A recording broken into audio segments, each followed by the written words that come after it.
وحدت تاثر کس صنف کی نمایاں اور اہم خصوصیت ہے؟ داستان، ناول، ڈرامہ، مختصر افسانہ۔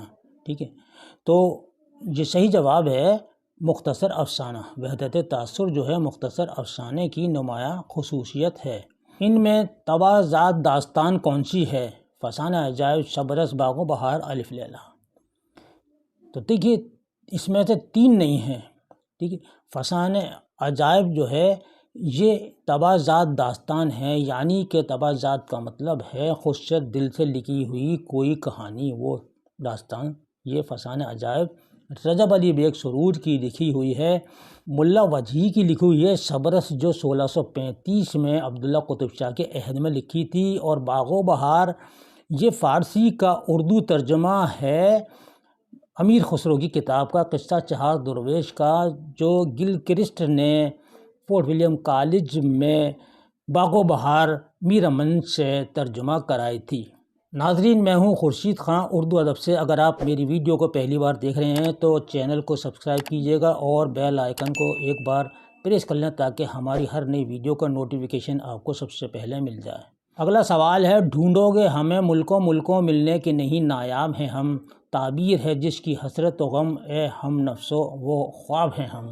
بہت مشہور شعر ہے، اور یہ شعر جو ہے دوستو آپ کو معلوم ہونا چاہیے یہ شاد عظیم آبادی کا ہے۔ کس کا ہے؟ شاد عظیم آبادی کا یہ شعر ہے۔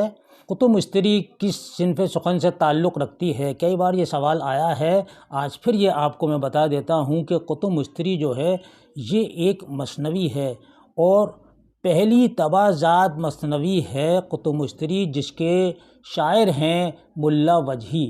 ملا وجہی کی ہی شبرس ہے جو اردو کی سب سے پہلی داستان ہے، اور یہ 1609 میں لکھی ہے۔ 1609 میں ملا وجہی نے لکھی تھی اور محمد قلی قطب شاہ کے عہد میں لکھی تھی۔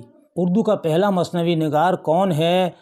تو ناظرین، اردو کا پہلا مثنوی نگار فخر الدین نظامی ہے، اور فخر الدین نظامی نے کون سی پہلی مثنوی لکھی ہے؟ وہ لکھی ہے قدم راؤ پدم راؤ بہمنی عہد میں لکھی گئی۔ عہد بھی پوچھ لیتے ہیں تو آپ عہد بتائیے گا۔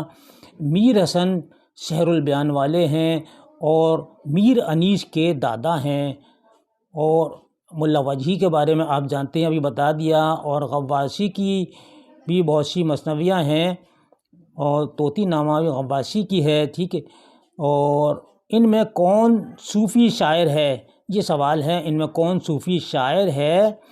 تو دیکھیے فانی بدایونی نہیں ہیں، اور فائز دہلوی نہیں ہیں، خواجہ میر درد جو ہیں صوفی شاعر ہیں، ان کے چھوٹے بھائی تھے خواجہ میر عصر، اور فائز دہلوی جو ہیں دوستو شمالی ہند کا پہلا صاحب دیوان شاعر ہے، شمالی ہند کا، اور اردو غزل گو کا پہلا شاعر جو ہے وہ ہے امیر خسرو، اور اردو کا پہلا صاحب دیوان شاعر جو ہے محمد قلی قطب شاہ ہے۔ یہ ہمیں یاد رکھنا ہے دوستو۔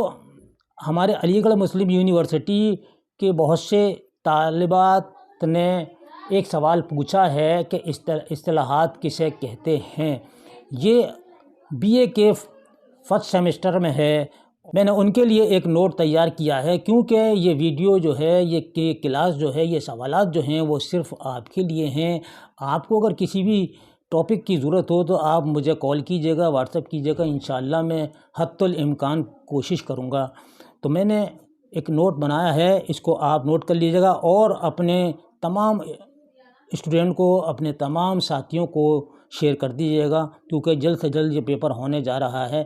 آئیے دیکھیے اصطلاحات کسے کہتے ہیں۔ ٹھیک ہے، اصطلاحات اصناف سخن ہی نہیں بلکہ ہر علم کی الگ الگ اصطلاحات ہوتی ہیں۔ یہ ہمیں یاد رکھنا ہے کہ خالی اصناف سخن ہی نہیں ہے بلکہ ہر علم کی الگ الگ اصطلاحات ہوتی ہیں۔ دنیا میں بہت سارے علم ہیں، ہر علم کو سمجھنے کے لیے بہت سی باتوں کو سمیٹ کر کسی ایک لفظ کا عنوان دے دیا جاتا ہے۔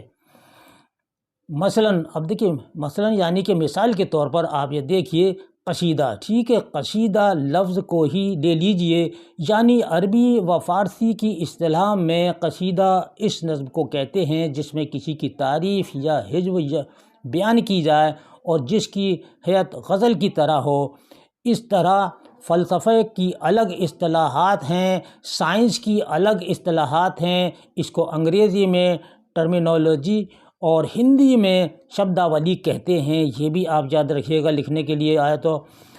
اور دیکھیے اب میں آپ کو اصناف سخن پر الگ الگ بتا دیتا ہوں کہ نظم کے لغوی معنی ہیں، لغوی کے معنی ہیں جو لغت میں دیے جاتے ہیں، نظم کے لغوی معنی ہیں موتی پرونے کے، لیکن اصطلاح میں نظم کلام موضوع کو کہتے ہیں، کلام موضوع سے مراد شعر ہے۔ غزل کے لغوی معنی ہیں عورتوں سے بات چیت کرنے اور ان کے حسن و عشق کا ذکر کرنے کے ہیں، لیکن اصطلاح میں اشعار کے اس مجموعے کو کہتے ہیں جس میں عاشقانہ مضامین کا بین ہو، یعنی بیان کیا گیا ہو، لیکن حسن و عشق کے مضامین کے علاوہ فلسفہ، تصوف، اخلاقیات وغیرہ وغیرہ بھی غزل کے دائرے میں داخل کر لیے گئے ہیں۔ مرثیہ لفظ رسا سے بنا ہے، ٹھیک، جس کے معنی ہے رونا، رلانا، ماتم کرنا۔ اصطلاح شاعری میں مرثیہ اس نظم کو کہتے ہیں جس میں مردے کے اوصاف اس طرح بیان کرنا کہ سننے والے کو رحم آ جائے۔ یہ مرثیہ کے بارے میں اصطلاحات ہے۔ اب دیکھیے قطع ہے، قطع کے لغوی معنی ہیں ٹکڑے کے ہیں، آپ نے بہت پڑھا ہوگا، سب چیزیں آپ کو یہ یاد بھی ہوں گی، لیکن اصطلاح شاعری میں قطع اس مسلسل نظم کو کہتے ہیں جو 2 اشعار سے کم کی نہ ہو، ہاں اس سے زیادہ اشعار ہو سکتے ہیں، یعنی اس میں مطلع نہ ہو، یعنی بغیر مطلع کی مسلسل نظم کو قطع کہتے ہیں۔ یہ قطع کی اصطلاح ہے۔ دوستوں میں سمجھتا ہوں کہ آپ کی سمجھ میں آ گیا ہوگا کہ اصطلاحات کسے کہتے ہیں، اور یہ کلاس آپ کو کیسی لگی اپنی قیمتی رائے سے کمنٹ باکس میں ضرور لکھ کر بھیجیے گا۔ آپ کی رائے ہمارے کے لیے باعث مسرت ہوتی ہے۔ اس کے ساتھ ہی اپنے بھائی کو اجازت دیجیے، انشاءاللہ پھر ملاقات ہوگی۔ اللہ حافظ۔